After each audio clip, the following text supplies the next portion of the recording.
India में अब 100 Ramsar sites हैं, लेकिन अगर एग्जाम में पूछ लिया रामसर साइट एक्चुअली होती क्या है, तो सिंपल लैंग्वेज में रामसर साइट एक इंटरनेशनली इम्पोर्टेंट वेटलैंड होती है। और वेटलैंड वो क्या होता है? ऐसी जगह जहाँ परमानेंटली या सीजनली पानी प्रेजेंट रहता है, जैसे लेक, मार्शेस, मैंग्रोव्स और फ्लड प्लेन्स। अब सवाल आता है कि वेटलैंड्स इम्पोर्टेंट क्यों हैं?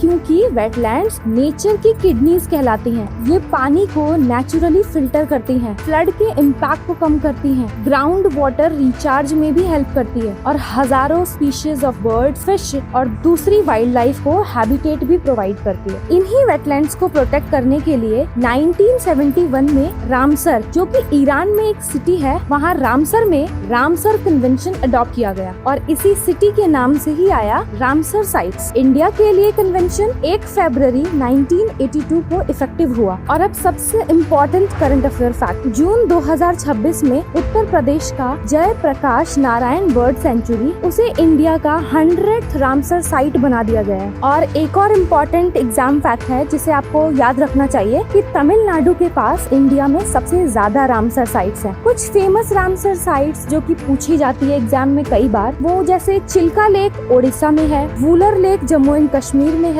सुंदरबंस वेटलैंड वेस्ट बंगाल में है, लोकटक लेक मणिपुर में है, जो कि अपने फ्लोटिंग आइलैंड्स के लिए बहुत ज्यादा फेमस है। अब एग्जाम के लिए सिर्फ 4 फैक्ट्स आप याद रखिए कि 1971 में रामसर कन्वेंशन ईरान वहाँ पर किया गया। 1 फरवरी 1982 को इंडिया ने ज्वाइन किया कन्वेंशन को। जून 2026 में इंडिया के 100 रामसर साइट्स बन गए और तमिलनाडु वहाँ पर highest number of Ramsar sites है इंडिया में। और अगर आप SSC, UPSC या किसी भी गवर्नमेंट एग्जाम्स की प्रिपरेशन कर रहे हैं तो ऐसे ही कॉन्सेप्ट बेस्ड वीडियोस के लिए चैनल को सब्सक्राइब जरूर करिए।